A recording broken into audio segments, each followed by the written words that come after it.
you've got this one. Or, at the very least, you feel like you should. And it's that should that's creating quite a lot of problems at the present moment. Somewhere in a specific area of your life, the pressure is on. Now, this specific area is going to be different for each individual, and that depends upon where this partial lunar eclipse is falling in your own particular horoscope and equally the planets that it's interacting with. Eclipses are powerful periods that give us an opportunity to set the course for the next several months. And if you could use a little bit of guidance with that process, please visit my astrological services page where you can schedule the astrological service of your choice. The link to that page is above.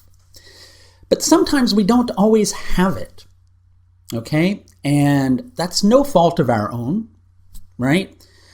Sometimes we can't always perform on demand and produce the desired result. Sure, we can perform on demand when the universe throws us a curveball, when the odds are stacked up against us. It's natural to want to respond in the best manner that you can, especially when you feel at the very heart of it like you have a responsibility to do that very thing. You can't deny responsibility, but you can't assume the responsibility for not being able to shift something. At the end of the day, what's most important is how you're responding to the particular situation. Whether you're dealing with a set of circumstances with a certain level of humility. Now, that's a difficult concept because the moment we think of humility, we think of the concept of surrender or giving up or not being able to come through and prove a particular point. But you know what? This is not about proving a particular point. So the moment your pride comes into the situation in regard to whatever situation that you're dealing with, that's the moment you're going to feel like you're falling short of the mark. So you see, the whole concept of falling short of the mark is all based upon your ego. And ego means a couple of different things. Ego is either boosting yourself up too high or also considering yourself too low. Both of those are forms of ego. And so when the chips are down and it doesn't feel like it's going in your favor, naturally you're going to feel vulnerable. Quite often what we do when we're dealing with intense situations and we feel that vulnerability is to just take it and go, I ain't got time for that right now, right? And sure, it's going to feel like that. It may feel to you like you don't have time for being vulnerable. But if you ignore that feeling, you're also going to shut yourself down from a lot of the guidance that could come into your situation and offer you insight in regard to the next steps that you need to take. But equally, if you respond to the situation with going, oh, I'm a failure, I didn't come through with the goods, I didn't achieve what I needed to achieve, oh, bad me, I'm so horrible, and I wasn't able to do it, yeah, you're going to feel that way. And you'll carry a greater burden around, and you'll look at a situation and go, I wasn't able to do it, I guess I'm just a loser. But are you really a loser? If you want to be. You can be a loser if you want to be. You can make yourself into that particular person if you want. Is that going to help anybody involved in your situation? Absolutely, positively not. That's not going to help a single person. So, drop that attitude first and foremost. Also, drop the attitude of feeling like you need to know absolutely everything about how to conquer a particular situation.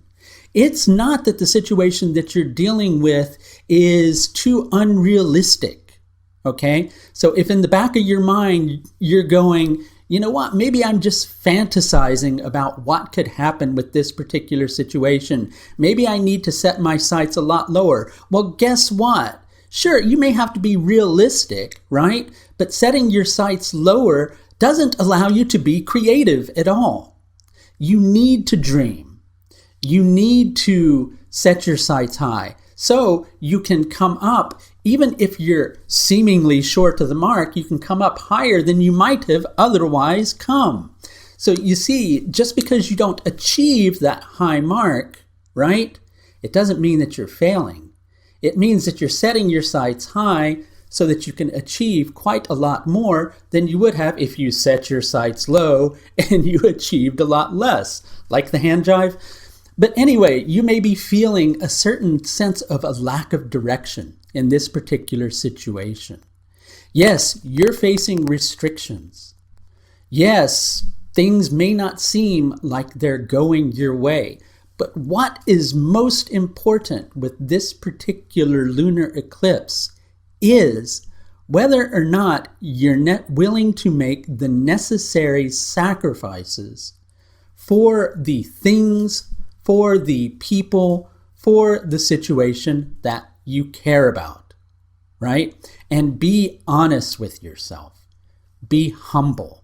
If you're not willing to make that sacrifice, own up to it. If you are, then just recognize you're doing the best that you can. Over time, maybe not the ideal success that you want to achieve will come your way, but a breakthrough will be yours if you simply give it time. Things that happen in association with Uttara Ashadha Nakshatra take time. They also take a decent degree of humility. And in association with this particular lunar eclipse, you've got Ketu, Saturn, Pluto, and the moon all lining up in Uttara Ashadha Nakshatra. That's very powerful energy, right? You've got Rahu connecting with Venus and the sun. That's creating a sense of idealism and a question as to direction. Don't over-identify with what you're trying to achieve.